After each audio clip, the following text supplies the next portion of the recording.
colorful. Nice. We can take some pictures while we're waiting to go in. That is cool. It looks like there might be one to the right here, next to this big old truck. He was waiting for us. Yeah.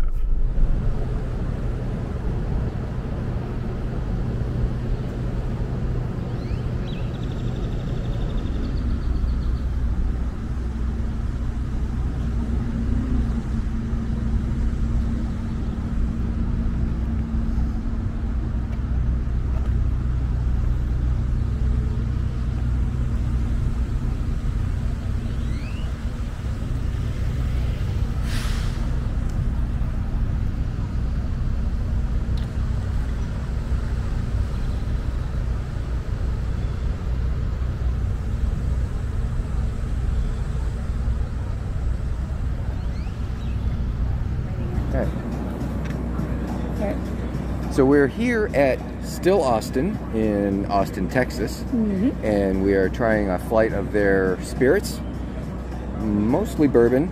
Well, I shouldn't say mostly. Well, there's 2 bourbons, 1 rye, and a gin. So the gin is the Naturalist. The next one is the Musician, which is their straight bourbon, which is 70% white corn, 25% rye, and 5 malted barley. Oh, and the gin is made 70% rye, 30% white corn. I don't know if I've ever heard, well, I guess making gin, you can make it out of anything. I don't know, is that true? I don't really know. It's just basically alcohol. Yeah, I just know they go. Vodka. Yeah. Because everything kind of starts out as a new make and goes to wherever. Yeah. Depending on what mash bill is. And the next one is Cask Strength, and that's their straight bourbon. Same as the one before, 75% white corn, 25% rye, 5% malted barley. Just cask strength. And then the last one is the Artist, and that is their straight rye, and it is a 100% rye. Texas rye. Yeah. Rye. Shoot, I forget what she said the proof was, but I believe she said this was like 93-ish. I don't remember anything being over 100, but what was it? One of them was 98. Okay, so it must have been the cask that was the highest.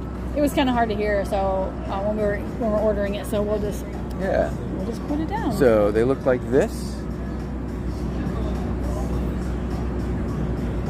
Ooh, there's a fly. There's a fly. Yep. So I say. So we're gonna start. She said start the handle side going that way. Yep. So we're gonna start this way with the Ginny Gin. Ginny Gin. American gin. Smells like a London dry gin, she said. It's not like that. Yeah, it smells like a gin. Actually, it's not as piney as what typical gins are. Yeah. Well, the ones I seem to pick.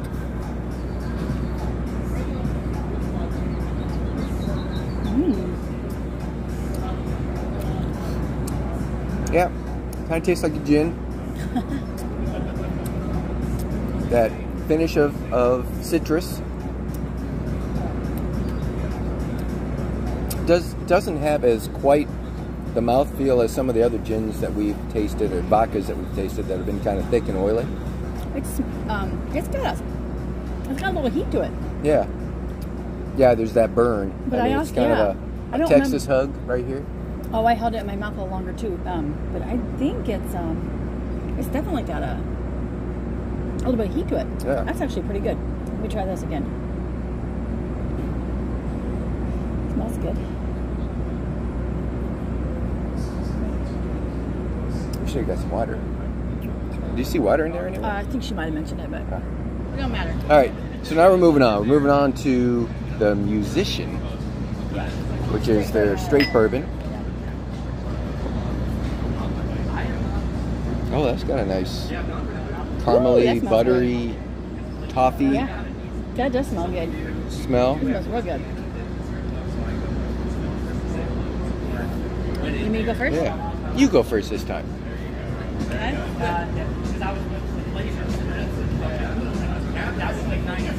It's real sweet.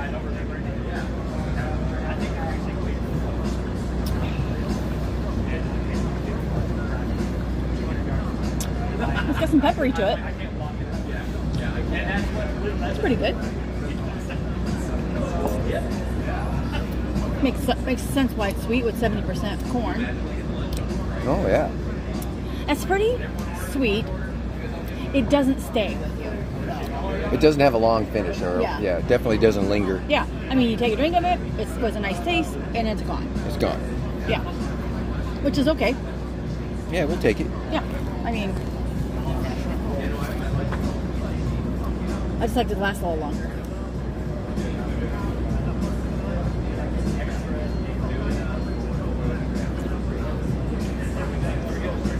Now, second sip, I lost some flavor. You try.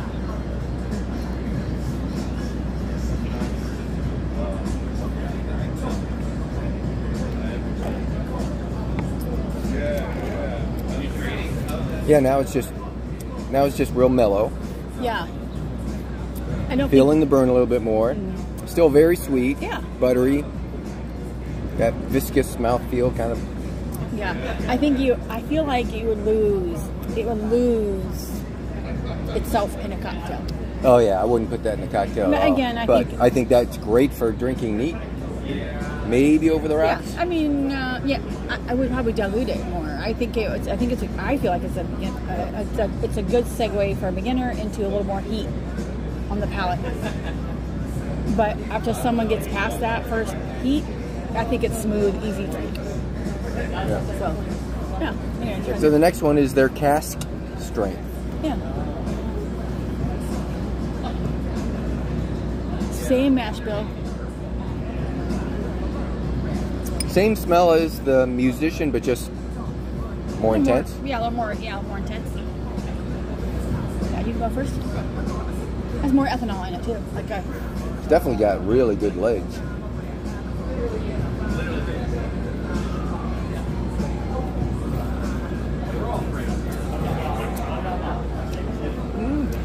That one's got some weird tones. I definitely like the musician better than cask strength. That's got some off notes I don't like. I mean, it's got the heat. What is that? It seems more grassy. It's not smooth, but again, it's cask strength, so it drinks like a cask strength for sure. Which I interesting. Expected. Yeah, I would expect it to be a little more in line, but the nose is about the same. Yeah, it lost all the niceties of the musician.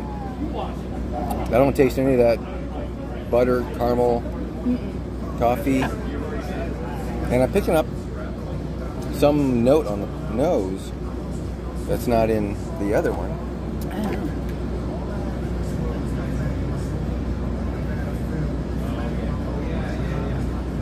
Yeah, I don't know if you can pick anything up.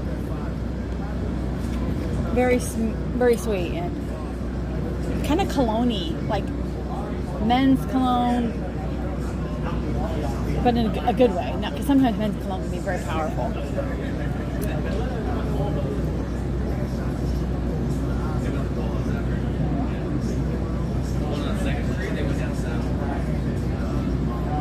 Yeah, I kind of don't. I don't know. I'm losing a little bit of smell on that.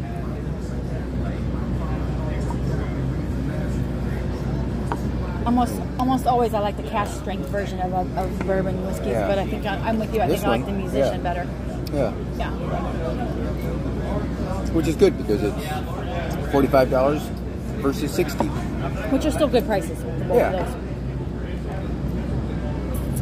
Woo, it's getting warm though. Mm-hmm. Of course, it's humid a little bit because they had a rainstorm here last night. Yeah. It's definitely humid. Yeah. All right. Let's go for it. All right, so we're gonna go for the 100% rye.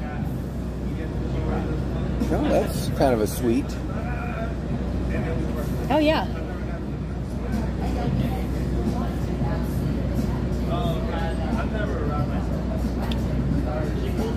Very clean smell.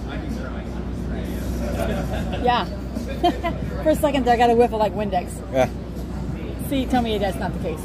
Windex. I love the smell of clean. I said clean. Yeah. But you don't know because you don't clean windows. I guess I could kind of see where you're coming with that. And then, okay, then I got something else. What is that? Bottle cap.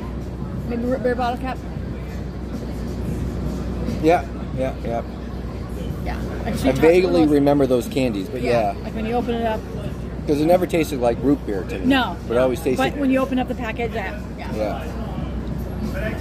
All right, you start. All right.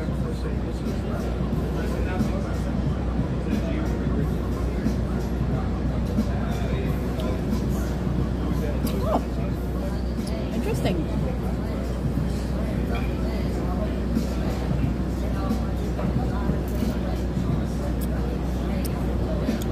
Yeah, tastes like a rye to me. It's not hot like a rye. It's not peppery. It's not hot and spicy like a Kentucky rye. Yeah. Yeah.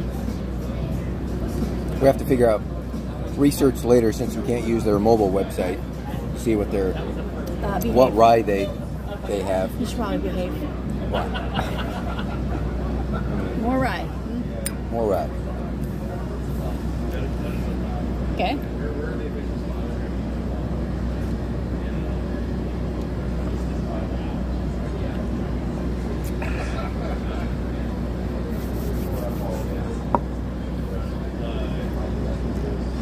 Now I'm getting that second taste of a little bit of a dill pickle.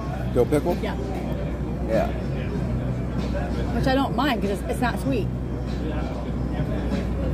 I like it better than cask strength. But again, for gin, let's go back. Gin, straight bourbon, cask strength straight bourbon, straight rye. Those are all pretty solid. Yeah. Again for us tasting Texas whiskey, I think I like all of those much better than I did the stuff we tried yesterday at Balcones. But Balcones wasn't really like bourbon. It wasn't bourbon. It was definitely malt whiskey, which we're not really fans of. But it was non-peated Scotch, which again isn't our thing. So yeah. So I think for me, I like the straight bourbon number 1, straight rye second, then straight bourbon cask strength. And then the gin. I mean, I always feel like gin and vodka are in their own little categories. Of course they are, but between those other whiskeys. So, well, actually, this is backwards, but it's one. So we liked the straight, and then the you too. That, and then the straight, and then the gin last. Yeah, and it's good price points. We can't get it at home, so.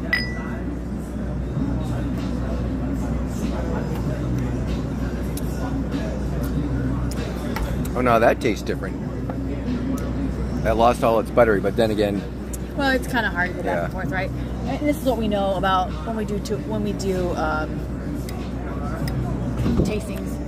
It also depends on what you're trying against, so you kind of get. I think these are good to do. Actually, now that one tastes more like that one did when we started. Which is why I said you'll lose that. Yeah. I think drinking it neat. Only drinking it neat. Yeah. But I think between the two, still, this has the heat that I like, but I think it's more heat forward than it is flavor forward for me. Again, maybe with this blend, but I think I like the Magician better still. Yeah. Yeah, this one, and maybe we just needed that to set and open up and maybe add some water to bloom it, which we didn't try. But at the same time, Anyway, yeah. You want to finish the rack? Yeah, I'll finish it. It's a really cool vibe out here. They got between the buildings a nice little patio area to try the tastings. They got a cute little food truck out here, which we might take a look at. Yeah. It's called Huckleberry, Texas. Looks like this whole stretch has got little fish or shrimp sandwich. Thought I smelled some fish. Seafood platter, shrimp roll. I can't read crab something. Smash burger. Fries. Yeah.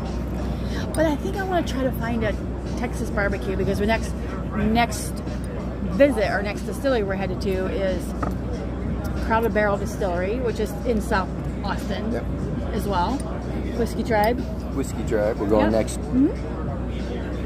which I know Daniel and Rex from the Whiskey Tribe are big fans and big friends of Still Austin. So, I mean, I can't imagine why they wouldn't be. I mean, we're in the same city, same area. But and Daniel likes lots of things. So does Rex. So, but yeah, I'm glad we stopped. Yeah. So let me finish this. So we will have to come back here with our friends. Any of the friends. Anybody wants to come with us. And actually do a tour. Yeah. And enjoy some of the other things in here. Yeah. There was a hard seltzer company. Hard seltzer company. Yeah. Yeah. One bay over. And then to pick up our Tesla. And pick up our Tesla. Blue or red or whatever. Blue or red. Drive it all the way home. Yeah. On one charge. On one charge. How many miles away are we, actually, I think? From where? Home. Home? Let's see. Let's go. We were lots. From South Austin, Texas to South Bend, Indiana. All right, let's just check this out. Let's see what Google Maps says. We were to go home from here. Home. No, it's my starting location. Oh. It's finding the best route. 18 hours, 24 minutes, which is 1,204 miles. So the Teslas, I think, get like 200 miles? 300 miles? Maybe? I don't know. For a 15-minute charge? Is that what we read? I don't know. I don't know. We don't have a Tesla. We don't have a Tesla yet. So, we'll see. Anyway. Or a Rivian. Oh, what is that? Yeah, a Rivian. They're out in the parking lot outside of Still Austin. There was a SUV called Rivian, and you said it was a electrical. It was an electrical SUV. It was a startup company. What did you say? Did you say 2016 or 2019? Somewhere around there. Like that. Anyway, It doesn't matter. Anyway, that's it. I think we'll probably walk away with at least 2 bottles here and call it a day. And this will just walk around the grounds. So anyway, thanks for joining us on this tasting. Right. See you guys. See you at the next stop, which is the Crowded Barrel, and probably the Fang and Feather Bar. Whiskey Tribe and the Whiskey Vault. Yep. It's everything. Wherever it is, we're going to some buffoonery. Anyway, see you guys next time. Bye-bye. Ciao.